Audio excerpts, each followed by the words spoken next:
These are the soldiers, tanks and military hardware that NATO relies on to fight its wars around the world. But in Bucharest this month, the generals were forced to acknowledge a new threat, an invisible threat, but one no less dangerous. They're called cyber attacks.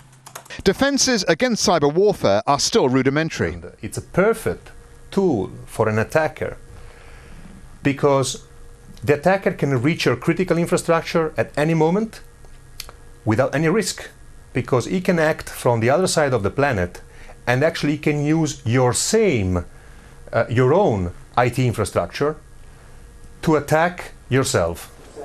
NATO was forced into making a new commitment to prioritise cyber defence alongside other forms of national protection.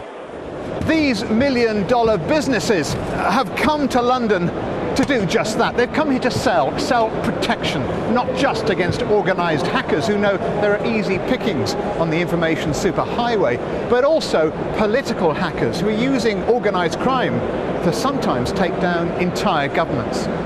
And that has scared countries and companies so much that computer defence has become one of the fastest growing IT industries in the world. Politicians know that a country's critical power structures are all on computers. In a lot of cases, the bad guys have developed faster than the legitimate software developers. So they're looking for vulnerabilities that exist in systems. I mean, it's like going on holiday and leaving your front door open, or locking your front door but leaving your back door unlocked. Those are the sort of things they look for, sort of the easy way to get in somewhere. Once they're there, they just start pulling data down. And in many cases, there's not much rhyme or reason why they're getting the data or what type of data they're getting. They're just taking the data. This is an operations room at SYMANTEC, one of the world leaders in cyber defence. The people working at these computers, we weren't allowed to see the screens by the way, are quite literally a human firewall. They're defending ideas, sort codes and electronic intellectual property. It's just one of several company sites that monitor and filter a third of the world's criminal spam. You can see on the monitors the attacks coming in.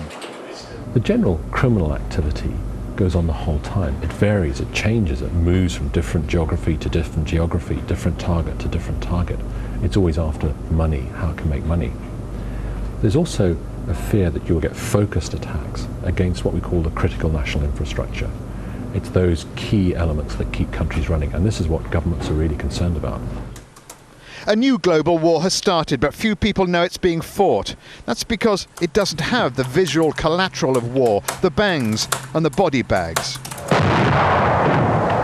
What really frightens the military is a sort of cyber Pearl Harbor. But this time, the attacks would be so devastating that no country's defences would be able to survive them. Stephen Cole, Al Jazeera, Central London.